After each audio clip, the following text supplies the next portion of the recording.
Hello friends, welcome to Technique. This is Nirmal here and you're watching the detailed camera review of the new smartphone from Xiaomi in India, the Redmi Note 9 Pro.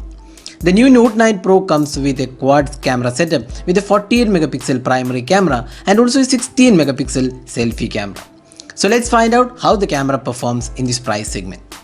In terms of the camera hardware, it sports a quad rear camera with 48 megapixel primary camera with f1.79 aperture and the Samsung's new ISOCELL GM2 sensor. You also get an 8 megapixel ultra wide angle lens, 2 megapixel depth sensor and an upgraded 5 megapixel macro sensor. There is also LED flash included. The phone also comes with a front camera which is 16 megapixel shooter with f2.2 aperture. So now let's have a look at the camera performance. First, let's have a look at the video quality. The phone can shoot 4K videos in 30 fps and the quality looks good. It has good colors and the video looks crisp with details. But unfortunately, there is no electronic image stabilization for 4K and hence you have to depend more on the 1080p resolution at 30 fps with electronic image stabilization. Here again, the quality is good with good colors and details. The stabilization is also very good and you get a good footage. There is also 1080p at 60 fps which again does not have EIS. Another option is to shoot in 1080p resolution with the movie mode turned on where you get an aspect ratio of 21:9 and this is also supported by electronic image stabilization. The phone also packs an 8 megapixel ultra wide angle camera and the video quality is quite average. The sharpness levels are average and colors also looks bit dull. But you get EIS for the 1080p resolution for the ultra wide angle camera. The phone can also record macro videos in 1080p resolution with the 5 megapixel lens. This is probably the best macro lens in this price segment and does a pretty good job.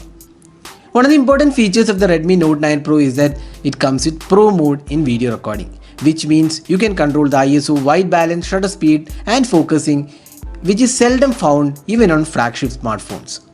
This is definitely a great feature from Xiaomi. The phone also can record slow motion videos in 960 fps, 240 fps and 120 fps. Now moving on to the photos. The daylight shots taken with the 48 megapixel camera came out well. This is probably the first smartphone with Samsung's GM2 sensor. The colors are vivid and the sharpness levels are impressive. The phone also has a tendency to saturate a bit, especially the sky colors. Also, the images have a warmer tone which is predominant on most Xiaomi smartphones. There is good amount of details even when you zoom into the pictures. There is also dedicated 48 megapixel mode which takes images in higher resolution, but we did not see any major difference here. There is auto HDR mode available and the dynamic range is very good and it resolves shadows very well. Now coming to the 8 megapixel ultra wide angle camera, the shots came out pretty decent. While it is not as good as a primary camera, it is still usable. If you look at the regular shots and the ultra wide angle shots, you can see that the colors are a bit muted on the ultra wide angle lens. There is also a pro color mode in the camera UI which makes the photos vivid and colors to pop out. This is basically useful for the social media posts and they're richer in color tones. You can see side by side the regular mode and the pro color mode. The close-up shots taken with the camera was good and it had great details, good sharpness levels and great color reproduction too. The focusing speed was good and we did not see any sort of issues here.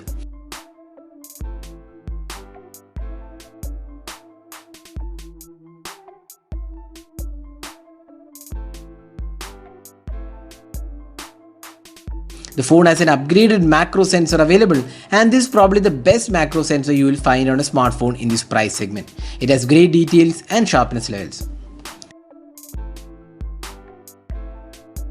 Now next moving on to the portrait shots. We felt that the portraits are really good. Xiaomi has been a master in getting great portraits out of their Note series and the Note 9 Pro is no exception. You get bright looking portraits with excellent edge detection too. The skin tones are good and the sharpness levels are also impressive. The phone also comes with a movie mode in portraits which gives you some excellent looking cinematic portraits. Now next moving on to the low light captures. With f1.79 aperture, Samsung claims the new ISOCELL GM2 sensor can take better low light pictures. In case of Redmi Note 9 Pro, we felt that the photos taken in the low light came out decent but not the best we have seen on a Note device from Xiaomi.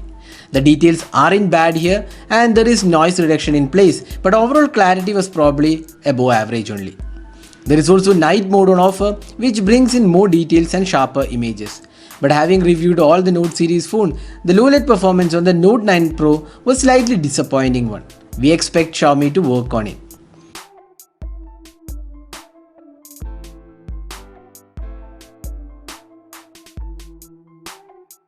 Now moving on to the selfie camera. The 16 megapixel shooter can shoot some really great selfies with excellent detail, sharpness and colors. The dynamic range is also very good. The skin tones are good and so is the sharpness. We turned off the beauty mode since we like selfies without the beauty mode. Also, selfies are more of a personal choice, so you can judge based on the clarity. The phone also comes with portrait mode, and here again the edge detection is pretty good. Overall, the selfie experience is good on the Redmi Note 9 Pro. Another feature of the Redmi Note 9 Pro is that it has slow motion recording even for the selfie camera, which is at 720p resolution and 120 fps. So this is the front facing camera sample taken with the Redmi Note 9 Pro. So this can record videos in 1080p resolution, so you can judge yourself how good the clarity of the video is and also the audio output from the video recording taken with the front camera on the Redmi Note 9 Pro. So now summing up, how good is the camera on the Redmi Note 9 Pro? The Redmi Note 9 Pro with the new Samsung's GM2 sensor does well in daylight, close-up, macro shots, portraits, video recording and also the selfie camera. There are lots of modes to try and especially the Pro mode in video recording is something which even the flagship devices don't offer. There isn't much to complain except for the low light experience which we feel should have been a tad better. Knowing Xiaomi, we expect them to release an update soon to fix the issue. The ultra wide angle camera also needs a bit of improvement. So that is the detailed camera review of the Redmi Note 9 Pro. Hope you enjoyed watching this video. Do hit that like button and also hit the subscribe button for more videos. This is Nirmal signing off. Thanks for watching. Have a great day.